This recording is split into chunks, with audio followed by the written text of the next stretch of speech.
So I filmed this demo yesterday of this little welder, and after messing with it some more this morning, I've noticed that the machine itself cannot tell the difference if you're plugged into 110 or 220 power. And that's a problem because you may not always have 220 available. So when you're plugged into 110, it's not able to sense what the input voltage is, and it thinks it's on 220, and it's very little arc stability. It's welding really crappy. So I don't know if it's a defect with just this particular machine or this unit itself, or if it's an overall problem they're having with all of them.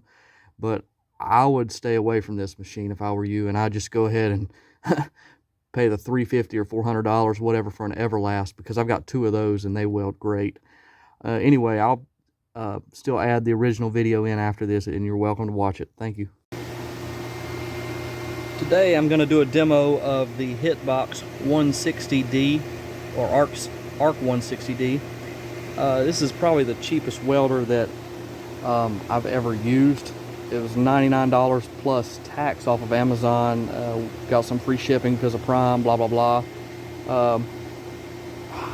It's plugged into 110 volts right now, and we're using a 3/32 7018. I don't know if it'll focus, but that's what we're using.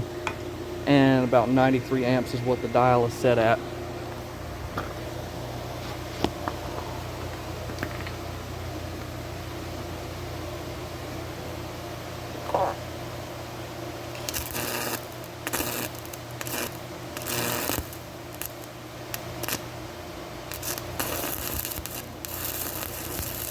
That was kind of rough.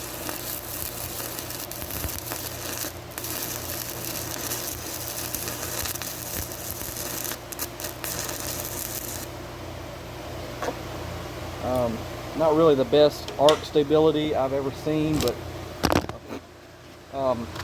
hey, for $100, it is what it is, you know. Got the world's cheapest stinger here.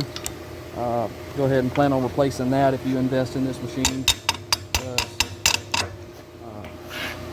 Here's the bead itself. It's not terrible. Like I said, it leaves something to be desired as far as arc stability, but basically this little hitbox here is an okay deal for, I'd say it's an okay deal for $100. I mean, shit, you get what you pay for, right? I'm thinking about writing an S in front of that and calling it the shit box. Okay, one thing I forgot to mention, this is actually a dual voltage machine, meaning that, you know, it comes with an adapter for, there it is down there, for 220. It's an adapter for 220 in case you have 220 power available. As far as these machines go, 220 is usually a lot better option if you've got it. I'm going to go ahead and run a couple of beads on 220 with it hooked up to 220, and we'll set it for about 107. That's probably good for a 1/8 electrode E7018.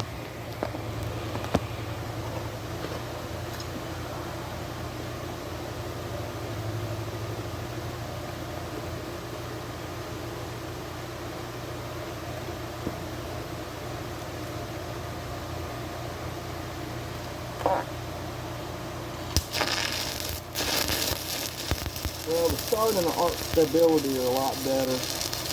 So, looks like I was right about it being a better option to use 220 input volts.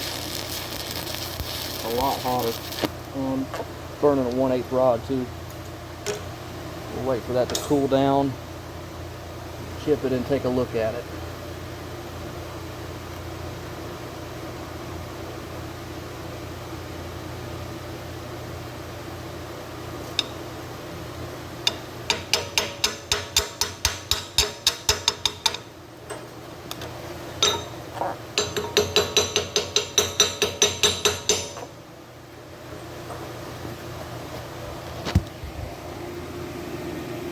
It was a little bit hot, but you know, we could have turned it down and got what we needed.